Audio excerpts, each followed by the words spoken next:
Hello friends, welcome back to my YouTube channel tax and finance.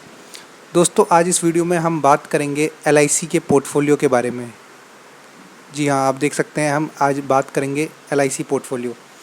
दोस्तों, जब से lockdown हुआ उसके बाद से अप्रैल से लेके आज की डेट तक जो एलआईसी का पोर्टफोलियो है वो up to 34% in financial year 21 जो है बढ़ा है। और अगर मैं रुपीज़ में बात करूं तो 5.79 ट्रिलियन, आप सोच सकते हैं कितना ज़्यादा इसका पोर्टफोलियो बढ़ गया है। और जो टॉप कंट्रीब्यूटर्स हैं उसमें से सबसे जैसे कि है रिलायंस, इन्फोसिस, ये सारे जो हैं ये टॉप कंट्रीब्यूटर्स हैं। ठीक है। The study is based on 351 companies का डाटा लेके लिया गया था, उसके बेसिस पे स्टडी किया गया। ठीक है। फ्रॉम कैपिटल लाइन प्लस यहाँ से क्या, where LIC held over 1% point stake in June quarter. These companies accounted 72 cap of BSE listed companies. BSEs में जितनी भी कंपनीज है उसका जो मिड कैप में 72% ये सारी कंपनीज होल्ड करती है। ठीक है। अगर हम अब बात करें आगे, a sharp recovery in equity market from its March 20 low. जी हाँ, जैसे कि आपको पता है कि जब मार्च 20 में पूरा शेयर मार्केट डाउन हो गया था तो वहाँ से जो रिकवरी देखा गया है मार्केट में अभी, has pushed the value of equity portfolio of LIC।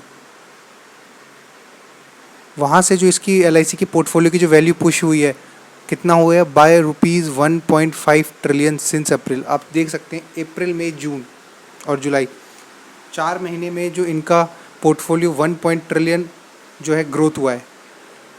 The insurers holding in listed companies at the end of March 20 quarter stood at ₹4.32। जो LIC की होल्डिंग थी टिल द एंड मार्च 20 तक वो थी 4.32 trillion, which is now valued at 5.79 trillion. आप देख सकते हैं दोस्तों, पहले जो इनकी वैल्यू थी 4.32 ट्रिलियन, अब उनका वैल्यू जो बढ़कर हो गया 5.79 trillion, translating into a rise of 1.47 trillion. एक अप्रॉक्स 1.47 ट्रिलियन का इनको ग्रोथ है, जो कि हम परसेंट में बोले तो 34%।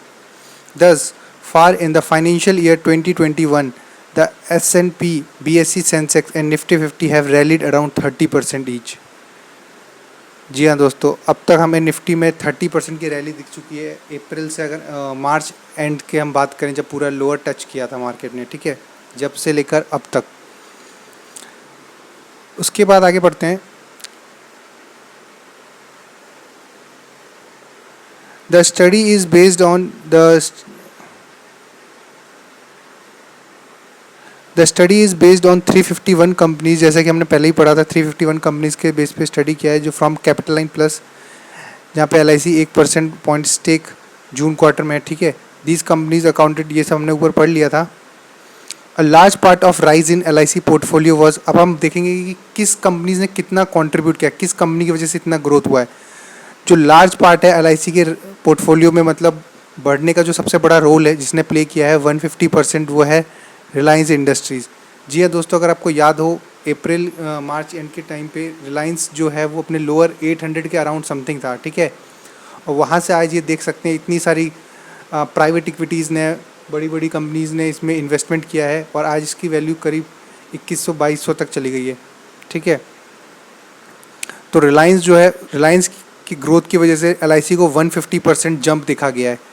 The stock accounted for an over an 1/4 growth तो यहीं से हुआ है। और हम रुपीज़ में बोले तो 39,586 करोड़ जो टोटल गेन हुआ है LIC को, क्योंकि LIC होल्ड करता है 5.87% stake in Mukesh Ambani control Reliance control company post the rights issues के बाद। ठीक है।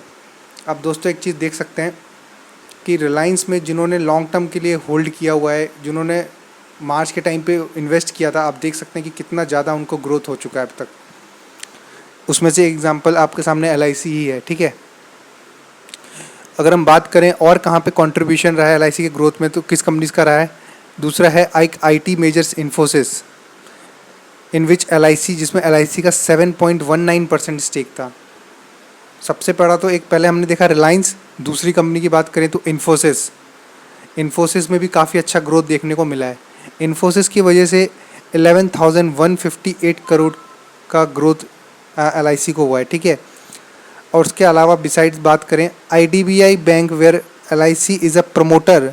IDBI बैंक जहाँ पे LIC क्या है, प्रमोटर है एंड होल्ड 51%। उसने कितना ऐड किया, 11,038 करोड़ टू टोटल गेन। जी हाँ दोस्तों, जिनको नहीं पता उनको बताना चाहूँगा कि जो IDBI बैंक है उसका प्रमोटर LIC है, ठीक है। और अगर तो यहाँ से भी इनको देख सकते हैं आप कि 11,000 के अराउंड ग्रोथ हुआ है, ठीक है। नेक्स्ट अगर बात करें TCS, टाटा कंसल्टेंसी सर्विस, इसकी वजह से 7,294 करोड़ का ग्रोथ हुआ है। और बाकी HDFC, ITC, Mahindra and Mahindra, HDFC, Maruti Suzuki, एक second, Maruti Suzuki India have contributed between 4,000 से 5,000 करोड़ के बीच में LIC के पोर्टफोलियो में ग्रोथ हुआ है, ठीक है दोस्तों। तो अगर बात करें कौन कौन सी कंपनी हुआ, फिर से रिलायंस दूसरे नंबर पे, इन्फोसिस, देन थर्ड IDBI, उसके बाद TCS है, उसके बाद 7,000 TCS का जैसे हमने पढ़ा था 7,000, TCS का जैसे हमने पढ़ा था 7,000 का TCS की वजह से हुआ है, ठीक है। और अगर अब आगे बात करें एक बार, आप देख सकते हैं दोस्तों और कौन कौन सी कंपनीज है। The sharp rally over the past few month has now made expert cautious on the road ahead for the market. अब दोस्तों ध्यान से सुनिएगा, क्योंकि अब क्या है, मार्केट तो बढ़ चुका है, ठीक है। तो अब क्या करना है, इन्वेस्टमेंट कैसे करना है, ये सब चीज़ ध्यान देना है। तो आप देख सकते हैं यहाँ पे क्या लिखा है, द शार्प रैली जो देखा गया पास्ट फ्यू मंथ में, अब जो एक्सपर्ट्स जो हैं वो सब कह रहे हैं कि अब थोड़ा कॉशियस होने की ज़रूरत है, क्योंकि जो आगे मार्केट है बहुत ही अब कुछ देखा जा सकता है, क्योंकि अब बहुत रिकवरी हो चुका है, तो एक डाउनफॉल देखने को मिल सकता है, सबका यही मानना है, ठीक है। For all the positive momentum on the economy one need to remember that the pandemic is far from over. दोस्तों अगर आपको याद हो, मार्केट गिरने का जो मेन रीज़न था कोरोना वायरस की वजह से, जो लॉकडाउन था, कोरोना वायरस का जो केसेस बढ़ रहे थे, वो अभी तक इसका ख़त्म नहीं हुआ है, ठीक है, वो अभी भी कंटिन्यू ही है। तो लोगों को इस चीज़ का ध्यान देना है, ठीक है। After a sharp rise in the Nifty from its low on March 20, we are entering in a correction and consolidation phase, ठीक है। जैसे कि पता ही है आपको, मार्च के बाद एक सबसे लो टच हुआ था, अब उसके बाद करेक्शन वगैरह हो रहा है। From a medium term outlook we are still positive. अगर हम मीडियम टर्म की बात करें तो ठीक है, पॉजिटिव है। If we look at the our 3 की मार्केट ड्राइवर्स मॉडल, 3 कौन कौन से मार्केट ड्राइवर मॉडल है। We are still at a low point of earning cycle. अगर हम अर्निंग साइकिल की बात करें तो हम अभी भी लो पे हैं, ठीक है। And that will remain a primary driver for the market. दोस्तों आपको पता ही है, जितने भी रिजल्ट्स वगैरह आ रहे कंपनी के, कई काफ़ी ख़राब आज देखने को मिल रहे हैं। Valuation are at fair value level through on longer cheap. जो वैल्यूएशंस हो रहे हैं फेयर वैल्यू पे, आर नो लॉन्गर चीप, ठीक है। एंड थर्ड है trailing returns in equities are still poor. जो रिटर्न्स हैं इक्विटीज़ में वो स्टिल पुअर हैं, hence mean reversion is likely, he says, ठीक है। जो यहाँ जो एडवाइज़र है उन्होंने ऐसा बोला है। With moratorium in place the actual asset quality trend for the financial sector analyst says would emerge only post third quarter के बाद ही देखा जाएगा, देखने को पता चलेगा कि कैसा, मतलब अब इनका धीरे धीरे रिकवर हुआ है, क्योंकि अभी इसका इम्पैक्ट तो लंबे टाइम तक रहने वाला है बैंकिंग सेक्टर्स में, ठीक है। Banking sectors include NBFC, HFCs, they believe is likely to face near-term headwinds on growth, asset quality and profitability. Growth, asset quality, profitability सब पे impact पड़ने वाला है, ठीक है। Meanwhile, out of Nifty 50 companies की अगर हम बात करें, LIC has increased stake in 28 companies. जी हाँ दोस्तों, आप देख सकते हैं निफ्टी 50 के 28 कंपनीज में LIC ने अपना स्टेक बढ़ाया by 1%. It however trimmed its holding in 7 companies. अगर हम बात करें कौन कौन सी कंपनीज हैं, Britannia industries, Nestle, doctor Reddy labs, Cipla, Bajaj auto and by 1 point each. इन सब कंपनीज में LIC ने अपना स्टेक बढ़ाया, ठीक है। As a part of portfolio strategy, G Chokkalingam founder जो है एंड चीफ इन्वेस्टमेंट ऑफिसर है economics research and investments, can still stock up on defensive given uncertainty around COVID-19 pandemic despite of run-up seen in since March low। जी हाँ दोस्तों, यही बोला जा रहा है बार बार कि जो मार्च से हमने अब तक देख लिया इतना रनअप, इतना रिकवरी देखा, अब कुछ भी मार्केट में इस टाइम हो सकता है क्योंकि मार्केट में चीज़ें अभी भी नहीं सुधरी हैं, केसेस वगैरह अभी भी बढ़ रहे हैं, तो मार्केट इतना क्यों रिकवर कर गया, ये सबका सबसे बड़ा कंसर्न है। ठीक है, देखो दोस्तों, मार्केट में एक तो सबसे ज़्यादा अभी मार्केट में स्पेकुलेशन हो रहा है, तो उससे आपको बच के रहना है। ठीक है, अब देखिए क्या लिखा है, the stocks are running up in expectation of good in June quarter earning, this can not go for too long. ये आप देख लीजिए दोस्तों यहाँ से ध्यान से, this can not go for too long, reality will catch up soon and there will be a correction.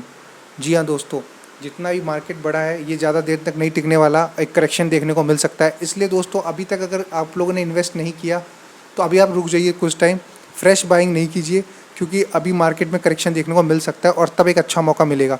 Investors will better off sticking to quality names in the defensive sector. और दोस्तों जो आप शेयर्स लें वो quality shares लें और इन्हीं sectors में ज़्यादा फोकस करें, FMCG, IT एंड फार्मा। जी हाँ दोस्तों, क्योंकि इस टाइम पे बैंकिंग सेक्टर्स बहुत रिस्की है, यहाँ पे उसमें जाना बहुत रिस्की है इस टाइम पे, तो आप इसमें फोकस कीजिए। ठीक है, तो दोस्तों ये था LIC का पोर्टफोलियो। तो हमने देखा कि LIC का कितना गेन हुआ है, कैसे इन्वेस्ट करता है, किन किन शेयर्स में इन्वेस्ट किया LIC ने, तो हमें भी काफ़ी कुछ इसमें सीखने को मिलेगा। ठीक है, तो दोस्तों उम्मीद करता हूँ ये वीडियो आपको अच्छा लगा होगा। अगर आपको वीडियो अच्छा लगा तो इस वीडियो को लाइक कीजिए और मेरे चैनल को सब्सक्राइब कीजिए। Thank you.